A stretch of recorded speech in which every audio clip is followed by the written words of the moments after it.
Okay. Next one. Hosted buyer meetings on a plane. B2B decision makers get a free vacation if they agree to have X number of conversations on a flight. It's like the timeshare idea. It's like, so you get a free flight, but you're going to get on a plane full of vendors. It's like that movie Snakes on a Plane. Dude, but instead of snakes, it's just B2B software vendors just waiting to just barrage you for the next 7 hours on your way to Maui.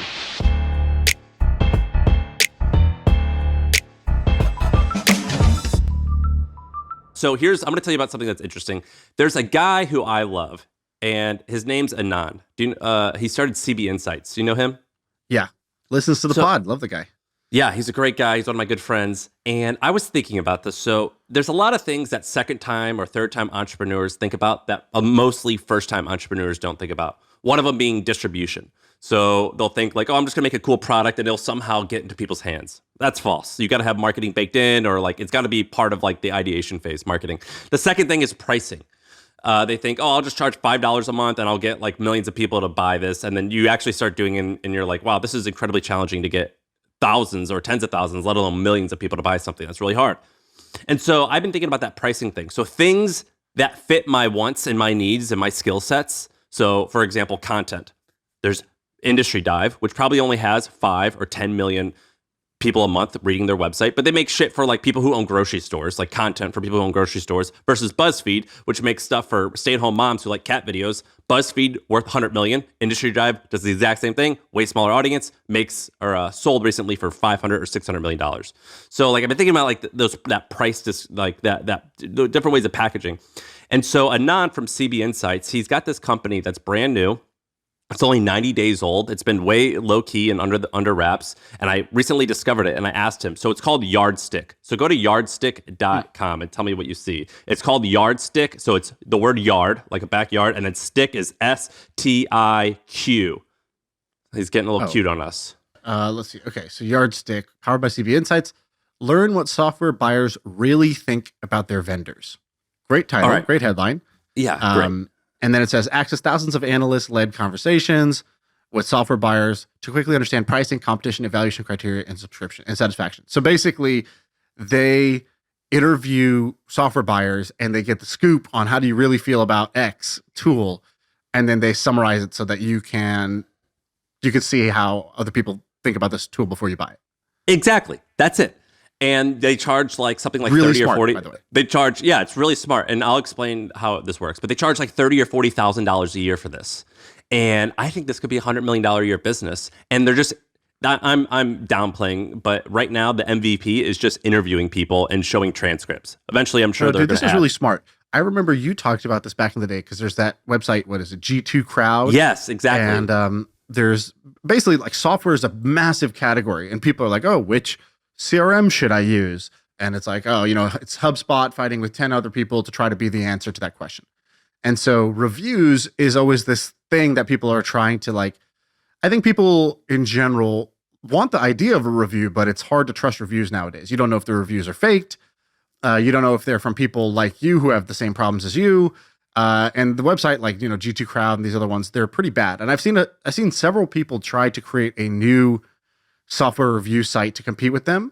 And they have to do two things. One, they have to actually be better at the reviews. And two, they have to rank higher in SEO for when somebody searches for, whatever, X tool alternative or what's the best, which is hard, sales tool for me to use.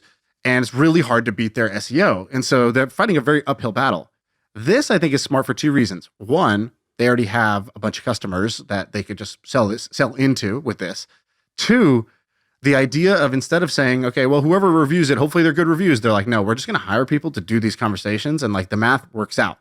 If we get these brands to say what they think about these tools, we might only need to invest, I don't know, $200,000 into the collection of that data. And that gives us like a better review, a better content system.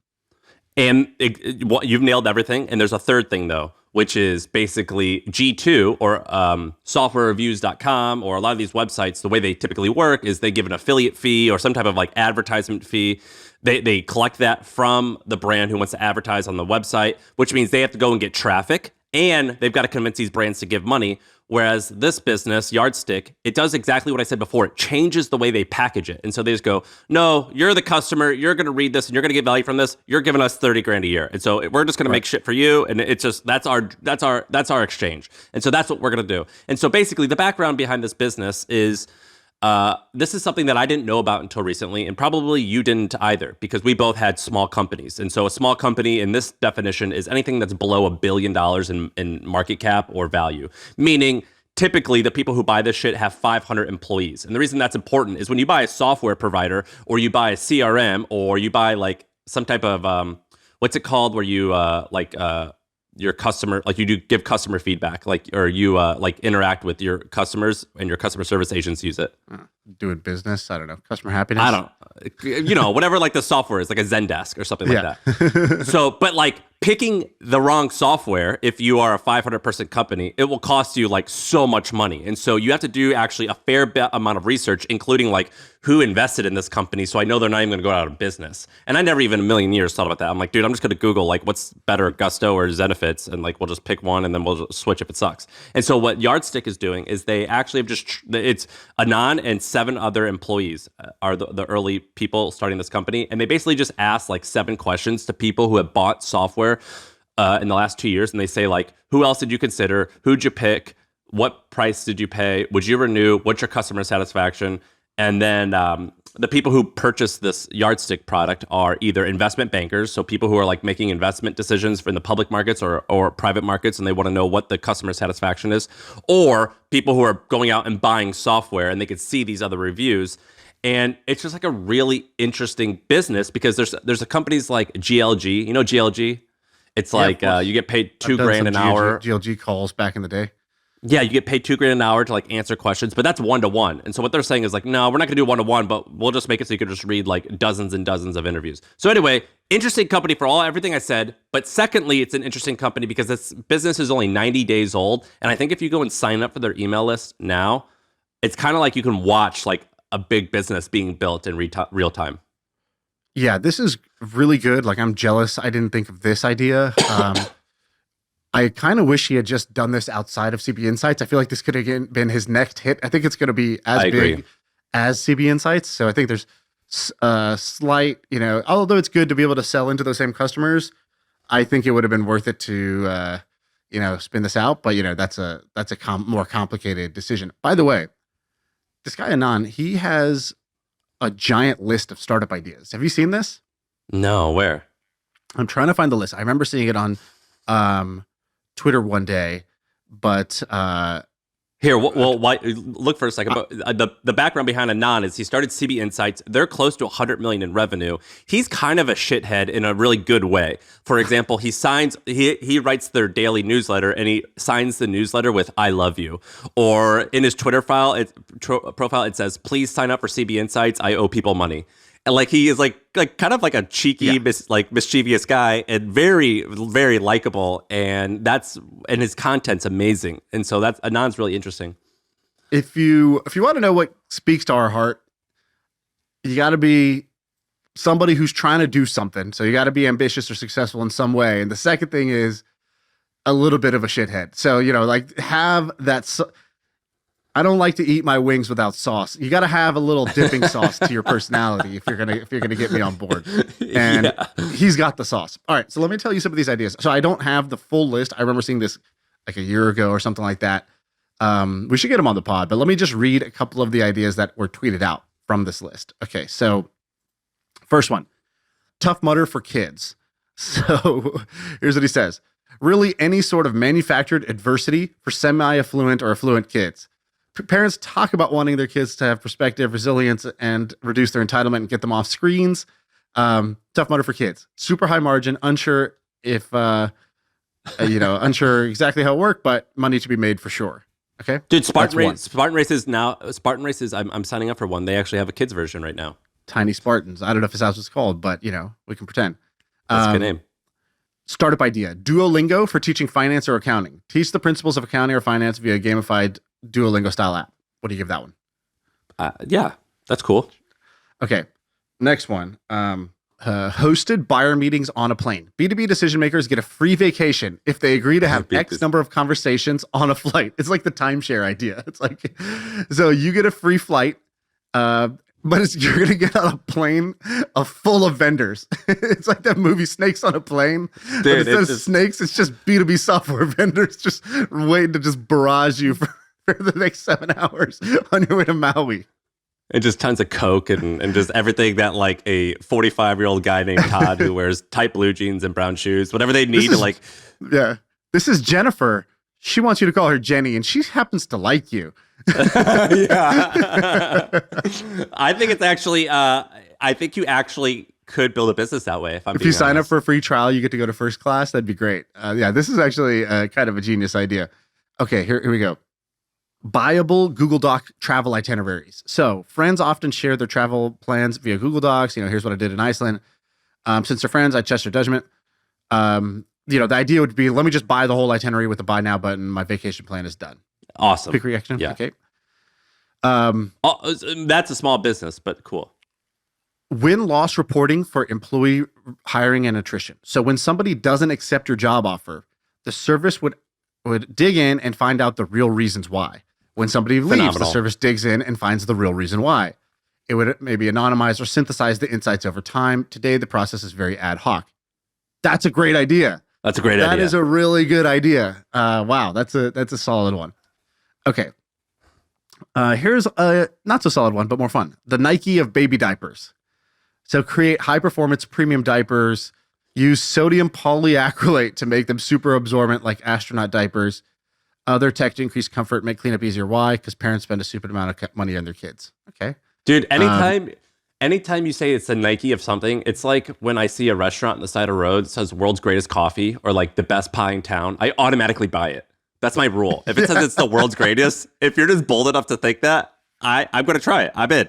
Dude, I had the same realization yesterday where I was listening to some talk where Johnny Ive was talking, and I knew somebody who met Johnny Ive, like used to hang out with Johnny Ive regularly. They like lived near each other in San Francisco. And I was like, oh, what's Johnny Ive like? For those who don't know, he's basically the head designer at Apple for like all the great products, iPod, whatever, Macintosh, iPhone, all that good stuff. So this guy's like basically the greatest product designer in the world. He's the guy Steve Jobs trusted the most at Apple.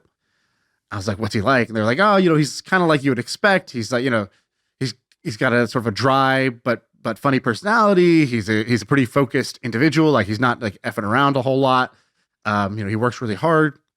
And they'd be like, yeah, they'd come to me. They'd be like, yeah, Johnny had an idea.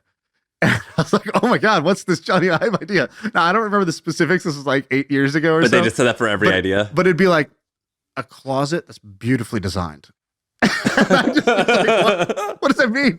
And then I realized I started using this. I'd be like, you know what you guys should do? Like I was giving somebody advice the other day. I was like, in your when you guys is an e-com brand, I was like, when you send your package, you should put in there just like beautiful pamphlet, just like super well done.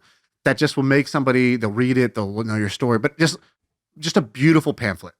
And then and I realized I was like, wow, if you just say like a beautiful thing, and then just like generic thing, and say just super well done, the idea goes from like a whatever idea to like, that's a great idea. Yeah, I could see that. It's like when... and honestly, it's not totally BS. There is something to it. If you said like, let's just make like a really like just a hilarious YouTube video. It's like, actually, that is the correct strategy. But there's not much more to it. It's just a question of can you do something that's actually beautiful or really well done or really funny? But honestly, that's not a bad business plan for most things, to just say, just a beautifully done, just all the details nailed. It's like when Andrew Wilkinson says, we try to buy wonderful companies. Right. And like our beautiful businesses. We want to buy beautiful businesses. Buys like companies. A job board. Yeah. Like wonderful. You're right. It's wonderful. Right. He's like, okay, we're going to bake this cookie, but it's just going to melt in your mouth. And you're like, okay, all right, I'm in. It's like, otherwise it's just a cookie. And so I think there's something to this. But all right, I'm going to keep going. By the way, I feel like I'm reading this guy's diary and just, I feel wrong just taking all these startup ideas here so rapid fire. This could be like 12 episodes of content for us, but I'm going to kind of don't read it. Let's just steal it. Well, I know, but I'm like, I want to just use them all now. I want to binge eat this whole like tub of ice cream right here. Let me give you a couple more. Happy Cam, a highlight reel of the best moments of your life. How?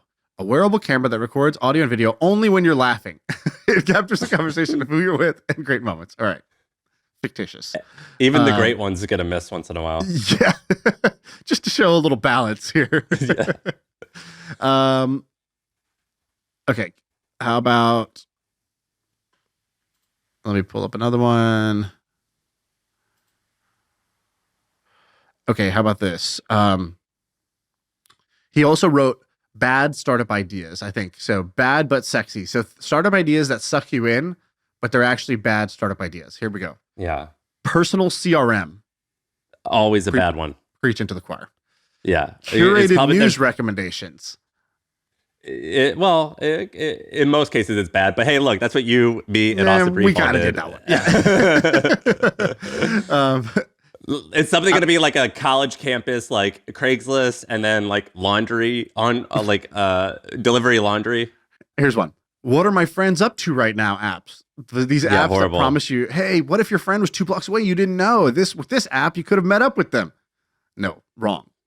Dude, by the way, did you know that girls share their location on their iPhone with other girls? Like my wife does this with her friends. Did you know people do that? Safety purposes? I don't know why they do that, but like I was out with like my wife and a bunch of her friends, and they all did the same thing with themselves, like that group of friends and other people. Like they know where their real-time location is at all times. Hold on. Honey, why are you going to the car? My friend's going to the restroom, but she wanted somebody to go with her. I'm trying to meet up with her. Dude, it's crazy. I don't even know how to use that feature. I don't even know where that feature is on a phone. I don't know. You click a thing and it says like share location for an hour or share indefinitely. Yeah, seems like a trap. Right, not going to happen. To-do list software. Yep, that's one. A classic startup idea that everybody does.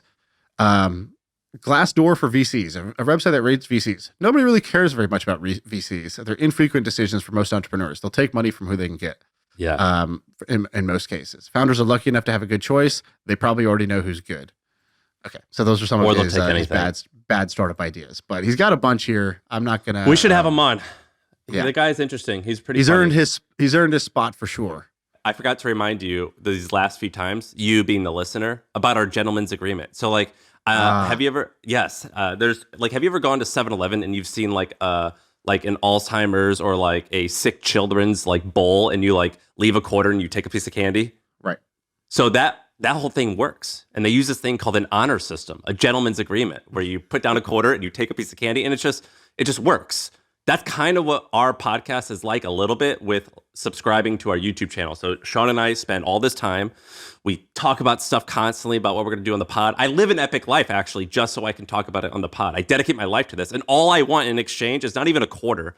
It's just for you to click subscribe on YouTube. So if you're listening to this on iTunes or Spotify, whatever, just go to your YouTube and just click subscribe. That's all we want, because that helps the algorithm. We get a little bit higher, and then it helps our ego. I mean, that's really all today, it is. if you're making the choice between Alzheimer's children and us, make the right choice. Choose us. Yeah, and it's free. It's crazy. 60% of our YouTube views come from people who don't subscribe.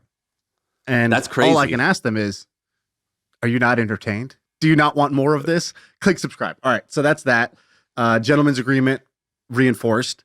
And everyone's been doing it lately. So if you don't do it, you'll look silly. So I think you should do it. All right. Okay. I want to talk about a different little trend that I've seen on Twitter. And I call this the guy mafia. And I saw that line. I thought that was really funny. I mean, I would have called the guy mafia just the mafia, but the guy mafia. Well, so what am I calling the guy mafia? You've probably seen this trend. I feel like it's kind of new, but it's basically a whole bunch of Twitter accounts that are branded like car dealership guy, mobile home park guy, strip mall guy, self-storage guy, right? And they're basically just saying it's an anonymous account, so you don't know who's behind it. The promise is basically, hey, I've been in this space for a while. I've been doing this for 10, 20 years. I will share insights, but also kind of like industry secrets about the way our industry works, the dirty laundry. And these accounts are blowing up. They get really big, blowing up really fast. I just bought a car from car dealership guy. Did you I really? don't know who this guy is. I just dropped. Dude, like I almost bought a car from him too. Tell people who he is. Well, no, I don't want to say his identity. He did eventually tell me his identity. But I know who he is too. So he's car dealership guy on Twitter. He's always just tweeting out about insights into the car market, right? Which I like following, right? Because I want to know about the car market without doing any work. So here's one that he just tweeted. He said, the market is literally flooded with Buicks. They're rotting on car lots like trash. You could score a deal on these if you're willing to suffer the embarrassment of being seen in one. Buicks are at 121 day supply. For context, Toyota is less than 30 day supply. Ridiculous. The simple people terms. Day supply means the number of days it would take to deplete the current new car inventory at the current rate of sales. And so immediately I went, let's go look at a Buick. Yeah, these guys are very influential. I'm telling you, I spent a lot of money on a car through this guy that I never saw. So what he's doing with his concierge service, okay, let me give you the full idea, then I'll break it down. But we'll use him as an example. So he creates the car dealership guy, and I don't think he's been at it for very long. So let me pull up kind of the December 21. So December 21. So that's 1 year basically. He added 93,000 followers in the last 30 days. Oh my God, he's at 225,000 now. Literally, when we wrote this thing, 2 days ago, we did the research for this, he was at 219. So 2 days, he added 6,000 followers. This guy's blowing up. And what he's doing is tweeting out insights here's what the used car prices are doing. Here's what the market is. Here's which models and makes are hottest right now. Here's why G-Wagons are selling for this. And here's where I think that's going. Here's what's happening with auto loans. And here's what that means for the industry, all that good stuff. Okay, so he gets the following because he's tweeting out interesting stuff. Secondly, he then says, okay, well, what do I do with this? What do I create a newsletter, paid community? People are like, the Sam and Shaan playbook. They open up their little red book and they're like, is this what I want to do? But actually, he got some good advice from a buddy of mine who said, screw that. Don't make a newsletter and then try to find ads or sponsors or paid. He goes, just help people buy cars. You're building 100%. Up a load of trust on Twitter. People will buy cars from you. In fact, go buy me a car. So my buddy is like, I want to buy a Toyota Sequoia. And I think there's Toyota Sequoia, he was telling me, is some crazy things where it hasn't been updated in 15 or 18 years or something like that. The last update was in 2004 or some shit like that. And there's 100,000 person waiting list for the Toyota Sequoia. Some crazy number like that. And he's like, yeah, but I bet there's got to be one somewhere in the country. You know what? I'll buy in any color, any goofy color. And this guy, because car dealership guy has a background as a dealer, he can, at least we think, access the car dealer network. So basically they can buy cars. They have their own little MLS system, right? So they can buy cars out of auction and that's how dealers acquire cars. And then they can sell those cars at a retail markup. And so what he's doing is he's just buying cars out of the auction, not really applying the retail markup and just charging a flat fee as a concierge for purchasing the vehicle. Which we talked about before. We talked about negotiating car price as a service from a guy who knows the in and outs of car dealerships and he knows the time of month, who to talk to, what to say, things like that. This is like that, but more in depth. And so I told the guy, I was like, hey, I want an Escalade. And he's like, you want an Escalade? I said, I want an Escalade. And by the way, hilarious thing. I was like, let me just, I was like, I'm not going to go test drive these cars, nothing. So I was like, let me just go read the reviews online real quick. But if you search for reviews, you get these it's dude, is this just some SEO optimized website? So I go, Reddit. Right. Let me go to Reddit and see what people are saying. Let me tell you how people on Reddit feel about car dealerships. It's the same way that people in prison feel about pedophiles. People on Reddit do not like Escalades. They are dude, I've never met a non-jerk in an Escalade, right? Escalades you're gonna start smoking cigars, drug dealers, and desperate housewives. And then I was like, hey guys, category number 3, Indian podcasters. Here we go. And so wait, are you getting the hybrid one or the electric one or something like that? No. You got to go full on. But they have good they have great self-driving technology. I actually looked at one too. I didn't do that much research, to be honest with you, but just got the big one. So the extended version. So anyways, my point is a lot of trust. But anyways, bought a car with this guy. So Dude, you live in the suburbs of San Francisco and you drive an Escalade. You are warping into something.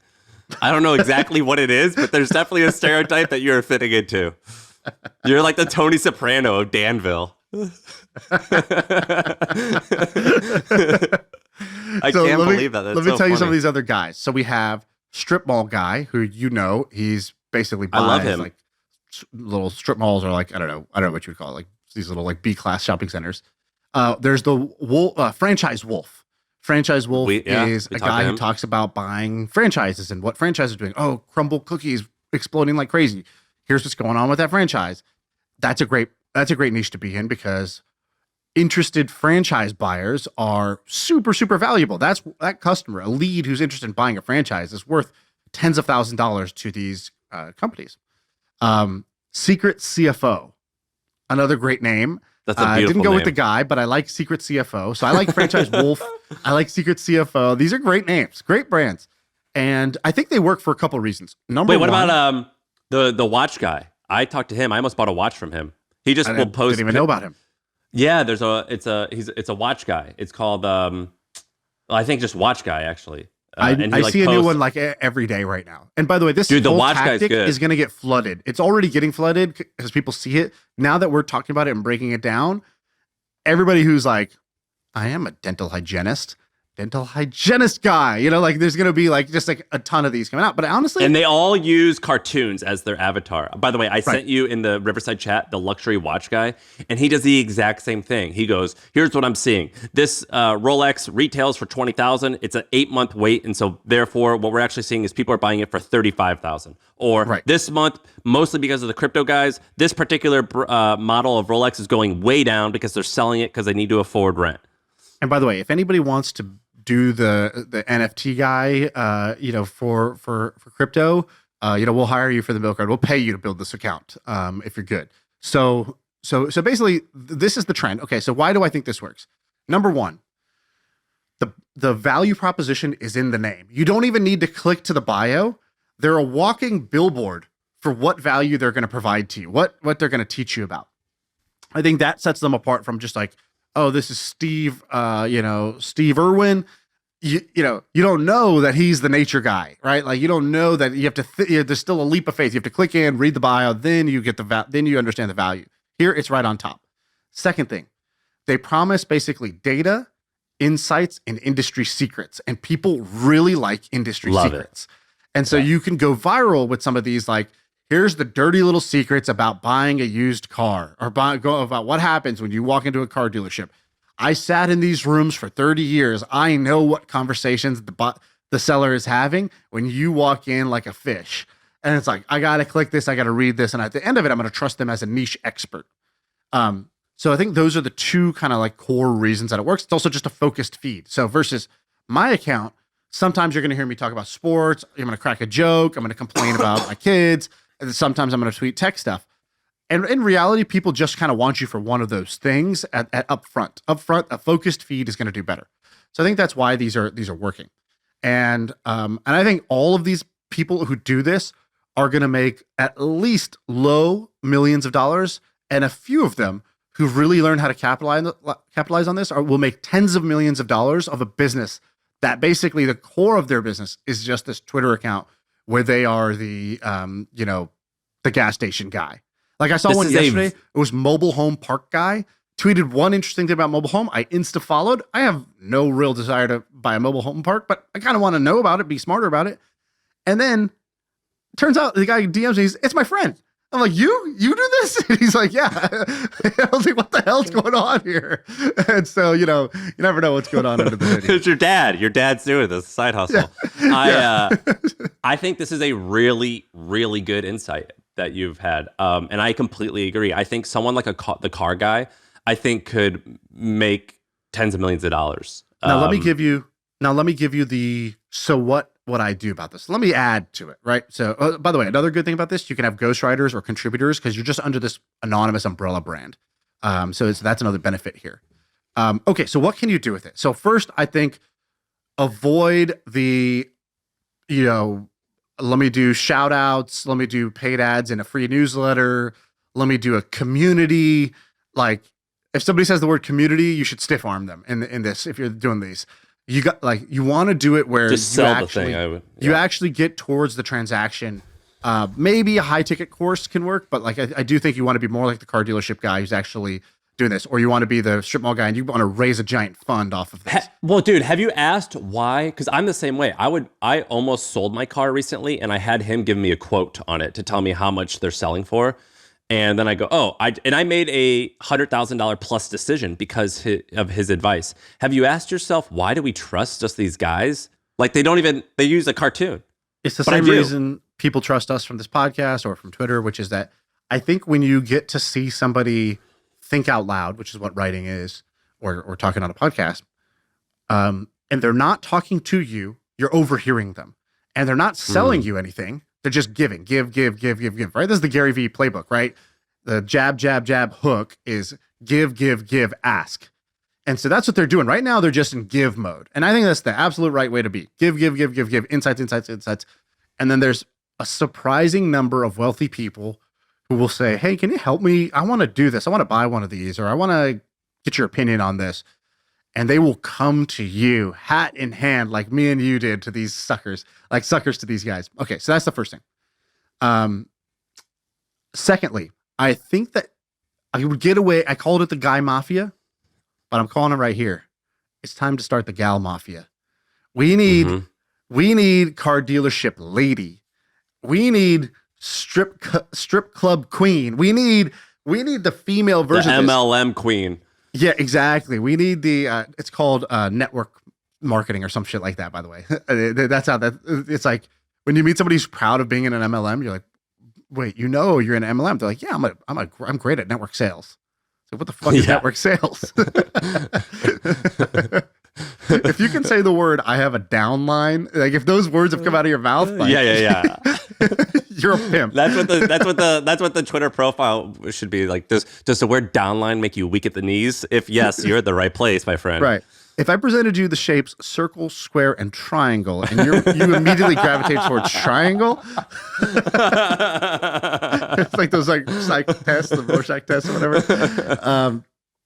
Okay, so I think you should brand it as a woman, whether you're a guy or a girl. To be honest with you, I think catfish away. I think that's the first opportunity. Second, you gotta go find all the valuable niches. So luxury watch, sneakers, cars, gas stations, real estate. I mean, what else? There's franchises. Dude, but are women using Twitter? I surveyed my audience and I go, select if you're a male or a female. And it was 93% male. It was all dudes. It was probably all dudes looking for a father figure. Like it was all young men. Are like, have you, when me and Sahil did the meetup, it was like literally 100-1 men to women.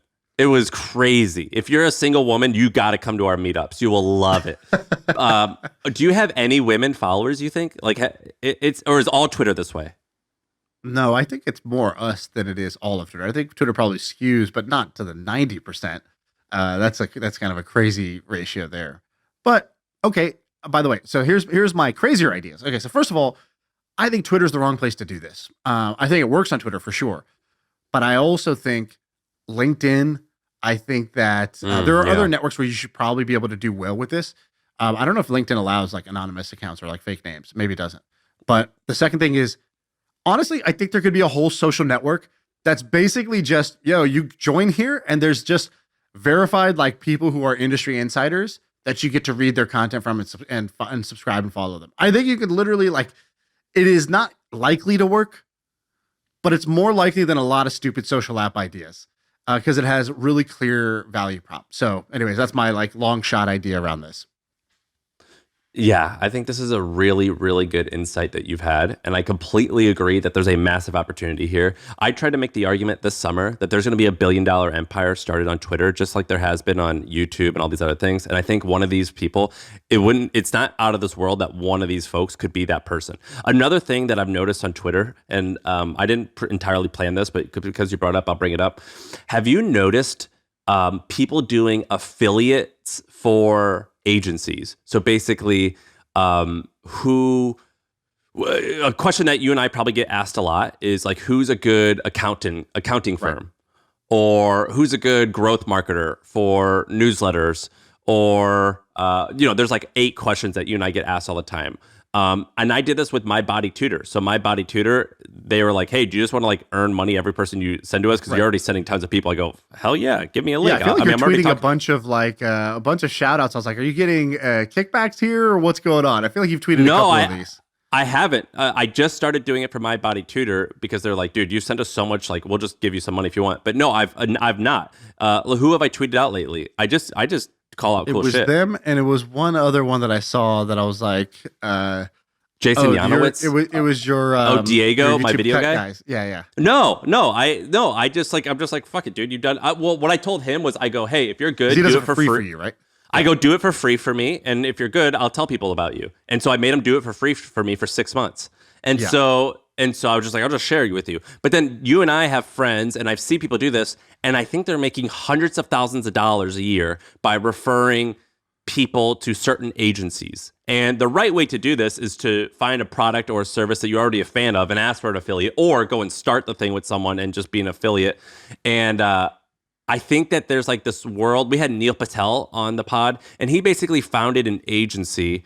And the reason why he was considered the founder was he did start it, but he wasn't running it. But a lot of the early leads, and probably a lot of the leads to this day, came from neilpatel.com because people were using his website to search like SEO stuff.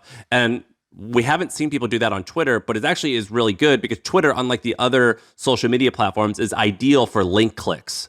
And that makes it really easy to attribute growth. And I think that there's a lot of people making a significant amount of money referring people to these high ticket products. And I think we can continue to see that. And it might be quite big. I've thought about doing this. So one thing I've been thinking about doing is post Milk Road. Okay, we sold the Milk Road, got some time. What do I want to do next? I kind of want to focus on the pod, make the pod bigger, better, all that good stuff. One of the ways I think, but the pod itself is free. If you're listening to this right now, you've paid me, $0.0. So how does this ever, become something that you could justify saying, I'm not going to go build another business. I'm going to do this instead. And one way is that can the pod basically provide some kind of win-win value for people? And so this one thing I was thinking about was like, I kind of want to buy a bunch of businesses that like of people that I've worked with, like either, like go to my accountant or go to my lawyer or go to my estate planner and basically buy a majority stake in their firm. And in exchange, be like, cool, there are a lot of other founders like me who also want estate planning, who also want legal help, who also want trademark help, who also want accounting, and basically just build a MFM style like back office set of businesses. And instead of an affiliate, like actually own them, make sure that they're great, like trust in them, and then drive a bunch of value to those businesses. And then in return, there's a bunch of people, founders like me, who are constantly asking for recommendations about like, I'm trying to find a good blank. And I've burned through 7 accountants before I found one I like. Same thing on the estate planning side, same thing. And so it's like, not everybody should have to redo that work. And so that's one thought I've had as to like a cool business to build that just kind of helps kind of founder entrepreneur, types. And yeah, just like own a collection of those businesses that, and then, have audience, people in this audience who want those same services, be able to just go find who we use. Yeah. And the cons are like, can you possibly vet the right people and have like actually quality? But the pros are like, this is pretty much what Richard Branson did with Virgin. And so it's definitely possible. I often wonder why like more celebrities like the Kardashians and stuff, like why don't they own an equity stake in more things than they do? It doesn't seem like they do for a lot. They have done for 1 or 2 things that ended up being quite big. And so I wonder like, what's the strategy? Like where does, because every celebrity has thought about this too. And so I think like, well, where's the mistakes that like, how many, if you're going to take equity stakes, how many things can you promote and how many things can you're better off basically in those cases, like you're better off finding the 1 or 2 product categories that you can own a large chunk of and go big, right? This is like Skims for Kim Kardashian. This is Kylie's lip stuff. This is Conor McGregor's whiskey, Irish whiskey. It's like, he took the Irish whiskey thing and was like, I'm just going to put this on blast. I'm going to own a chunk of this. I'm going to put this on blast. I think they sold it for 500 or 600 million. within 3 years, something like that. So, that was like worth a lot more than like affiliate linking out to 20 services or trying to own tiny chunks of 20 businesses and then have to use your clout to promote 20 different businesses. That's kind of exhausting. So I think that's why. Well, you want to do a different topic? Well, let me brainstorm. Or do you want to go to, is your painfotainment really good? Both of my things here I think are pretty good, but I can save them because we're getting to the end. Go. Which one do you want? Painfotainment? Yes. Or the Katana Store? The Katana Store is a horrible name. So what is that actually? I've seen this. Is this the guy who keeps tweeting about his YouTube page? Yes. Yes, I thought that was beautiful. And I'm like, wait, Katana, is this a joke? Like you literally just sell swords? Yeah, exactly. Okay, so I see this guy. I've been seeing this guy for a while now. And so he sells, I think his website's called minikatana.com. So it's mini katanas. But what does that mean? Like a tech deck? Like a tech deck, but a sword? What's a tech deck? I don't know what that is. You remember the mini finger skateboards? Oh, no, it's not that small. It's like, like 2 feet in length. Instead of like a full samurai sword is like, 5 feet or whatever.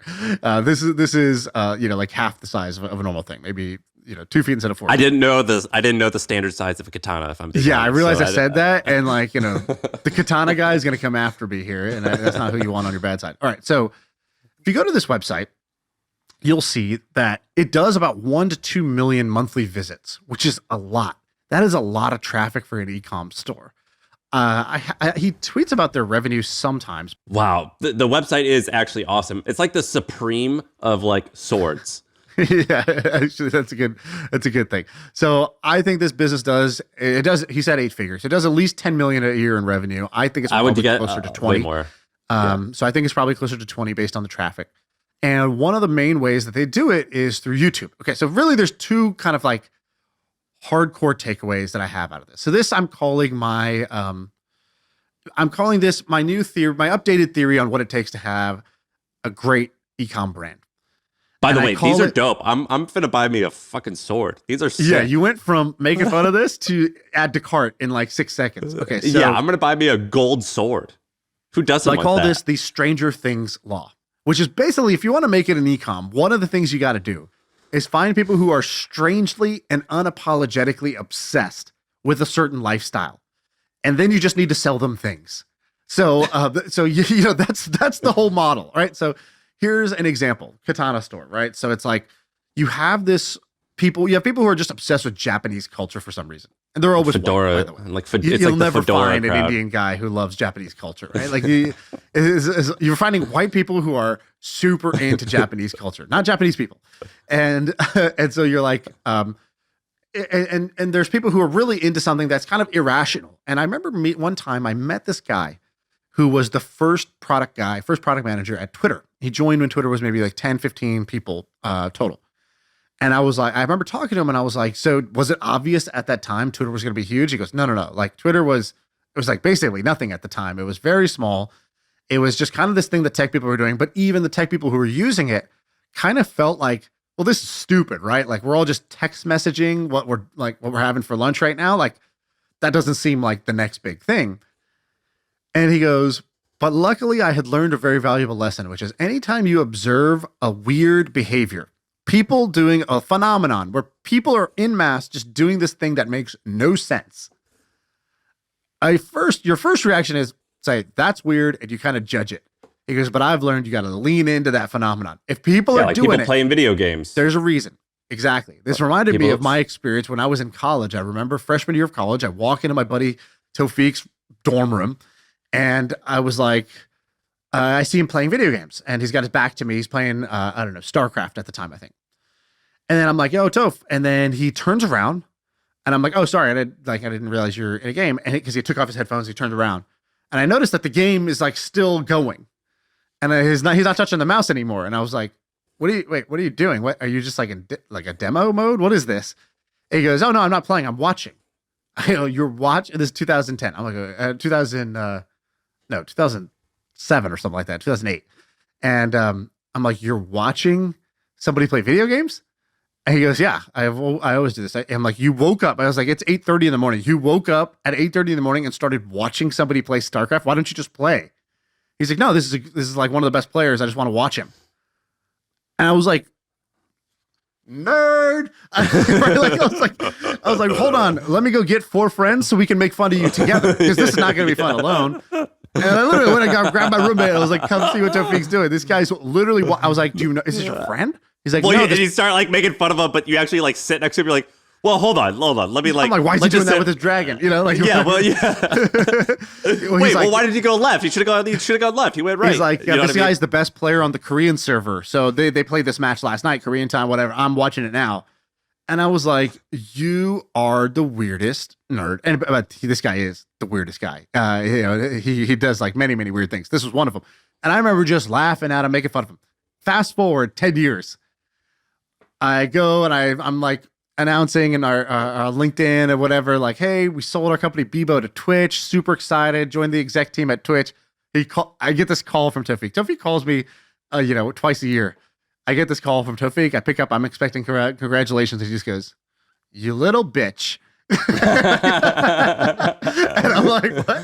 And he's like, you used to make fun of me for this shit, and now you're Mr. Twitch? And I was like, oh, yeah, that's right. I forgot about that.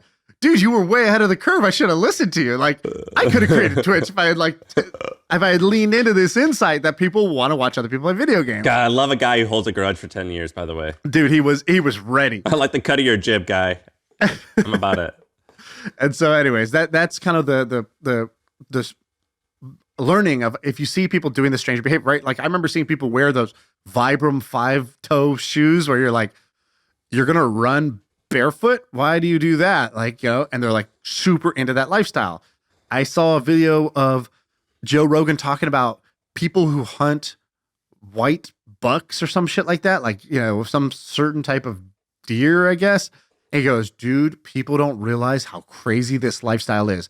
And he started explaining that people will build fields of like food and like lounge areas to try to attract these bucks in to hunt. They like spend months building these like, man caves for bucks just to attract them, and then they hunt them, right? And I was like, that's crazy. I bet they spend a lot of money. People getting cold ice baths every morning. People ice baths every morning, just like you. People who I met a guy yesterday, makes $5 million doing a woodworking course. Woodworking. No way. And it's like, why? Because people who are into woodworking are not just kind of into woodworking. You can How'd you only meet this be guy? really into woodworking. And so there's this crazy, if you see this strange obsession, that is the basis for a store. Our software is the worst. Have you heard of HubSpot? See, most CRMs are a cobbled together mess, but HubSpot is easy to adopt and actually looks gorgeous. I think I love our new CRM. Our software is the best. HubSpot. Grow better. So that's the first thing. Second thing, these guys are crushing it with YouTube organic content. They built their YouTube channel up to 2 million subscribers. Oh my and I God. think this is one of those like really cool growth hacks. I think it's worth going and looking at, where they just do these unboxings. They got like, like cute girls who are into katanas, like nerding out about katanas as they unbox them. It's like, yeah, I can see a bunch of dudes getting really into this channel. That makes sense to me. Like, I think that's going to be like, I think there's a lot of people who are going to like this brand and like this content there. And so I think they're just doing a really good job. I think it's good, really good execute, like 10 out of 10 execution at like a 5 out of 10 opportunity. But like, still nonetheless, a lot you can kind of learn from this. Dude, I'm looking at their YouTube. I don't understand a lot of these references because it's like anime based, but they don't do that many videos. It looks like they do 1 or 2 a month, and they all kind of hit. They also do, crazy. I think, a lot of TikToks maybe. So I think they do TikToks. They basically just move their Facebook ad budget into hiring a full-time female creator to do this content and that sort of thing. And so, I think it's a really cool brand. So I just wanted to share. Give the guy a shout out, because I forget his name, but on Twitter, he's like showing all of the back end. Like, he's taking screenshots of their YouTube, and he's a really, really good follow. He's really been fascinating. What's his name? I forget his name too. I'll find it But in a second. But he said something like they got something like 200 or 300 million views in the last year, and they only started this past year.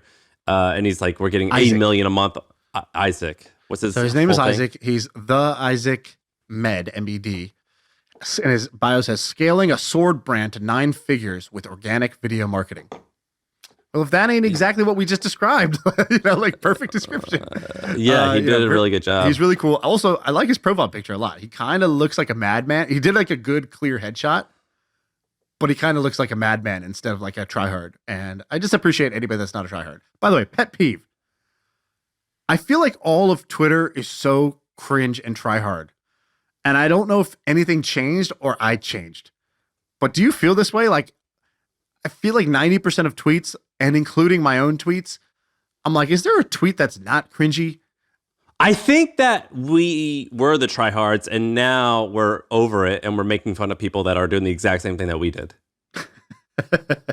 Yeah, I love that. You use the ladder, climb up, and then you pull the ladder up behind you. Yeah. I think that's what we're doing. When I did it, it was cool, but when you do it, that's small boy stuff. Yeah, I think we're just being haters, which is cool. Which is fine. That's a natural thing. Let me explain. I'll wrap up with one quick thing. I posted a researcher job. So basically, I don't really have a researcher. You do, and I'm envious of that. I want that. I need a little help because you always come with fire. I need a little help coming up with good content for the pod. And by the way, if you want to see the job, just go to my Twitter and like scroll down, and you'll see like a Google form. But so I tweeted this out. I got like 300 applicants, and in order to apply, I was very specific. I was like, if you screw up one thing on these directions, like I'm not even going to consider hiring you. I was like, you have to like put your LinkedIn here. Job application. Well, yeah, because I was like, dude, if you're not going to sweat the details on this, then you're not going to. That's what I said. If you don't do a good job on this, I don't believe you'll do a good job on anything else. And I made people. I was like really simple. Come up with 3 ideas and make it in a Google Doc and put the Google Doc link in this form. Make it so it's readable, so I can just click it. If it's not readable, I'm not even gonna ask to like. I won't even look at it. And I got hundreds of applicants. About half of them followed directions, and about a good chunk, 25%, were actually pretty legitimate. What do I do with like these 100 like decent people? It's kind of like this is like an interesting business problem or an interesting problem. If you have people, so we did this with apartments. So my first business that was an online company was basically, look, in San Francisco, an open bedroom for a $1,200 a month apartment, an open bedroom in a 3-bedroom house, that gets like 500 applicants, and all 500 are interested in living in the same neighborhood. They're all interested in this ad, so they clearly have similar interests. We should just group them into their own thing and move them into their own apartment. And that was the premise of my first company. With this, I'm like, man, I got like 300 people, 100 are somewhat qualified. What do you do with this group of people? If I can, it kind of seems like such a waste that I'm just using one of them. You know what I mean? Yeah. Unfortunately, not a lot of people need a researcher like this. So I think you just need to translate it to like something like most people don't have a podcast that requires researching random business stuff. So what could these people do what's a job that's more common that these people would be really good for? Is it like chief of staff type roles? Is it like something like that, you think? I don't know. I just started thinking about this ahead of time, like right before we started recording. But I did think this is like the application process is, and this is just a little small thing. Imagine if you're Burger King or something, or some huge company, and you get like 1 million applicants a year. It's like kind of interesting where if you can only hire a couple of them, and so you're like are wasting 98%. In the same way that Ford decided to make charcoal out of their burnt wood that they were using to heat their furnaces when they were making iron. What can my charcoal be of these 299 applicants that I don't actually hire? Yeah, that's a great question. I don't have an answer. I don't have an answer. Sorry. Sorry, people. This is the letdown, but it's an interesting question. The thing to do would be like, what common job do these skills translate to? And then you have now a cohort or a pool of people that are, somewhat vetted, that you could create like a job board or some sort of like matching marketplace or service where people could just hire,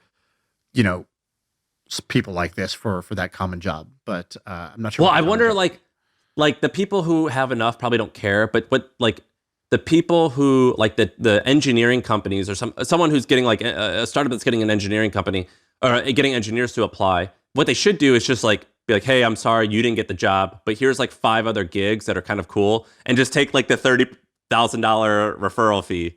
Do you know what I mean? So our buddy Ryan Hoover kind of did this. He was hiring a researcher or like an analyst for his fund. And he's like, dude, I got like hundreds of applicants. I interviewed them. And he's like, I forgot how many, let's call it 30 just for an example. He's like, these 30 were really good. I can't hire 30. I only needed one. And so he emailed me and a bunch of other people who had funds. He's like, do you need an analyst? Like, here's our kind of vetted analysts that we thought were good. If you need one, like, I'd love to help these people get a job. Like, he wasn't asking for any money because Ryan's a nice guy and, this is not how he's looking to make money. But like, it was kind of great. At the same time, I was sort of like, I'm not looking for the sloppy seconds. Like, these people weren't good enough for you. Why are they good enough for me? There's a part of me that's like that too. So I think you have that challenge. If I'm a tech company, I'm looking for engineers. That's fair. And I hire these people, and you didn't hire me, but Facebook didn't hire you, but Google should. And I think Google's got a little problem with that. So you have to find some way around That's that fair. signal problem. Same thing with investments. If I send an investment to you, I'm like, hey, great deal. Not doing it though. You should. You should invest in this. It's like those are the worst. Those are the worst emails because it just sometimes it's true. It's like, oh, this is just your niche or it's your stage or whatever. But a lot of times it just adds like a negative flag to it for no reason. Well, and the answer to this might be there's nothing I could do. Fuck them. Sorry, guys. Like you gave me, you did all this work for me, and you're not going to get the job. And there's some guys who have applied for like 8 jobs that I've had throughout the years, and I feel so sad. I'm like, sorry. You missed again. We're not hiring that many people, right? So it's just a hard thing to do. All right, let's wrap it up there. Good episode. And we'll see you guys in a couple days.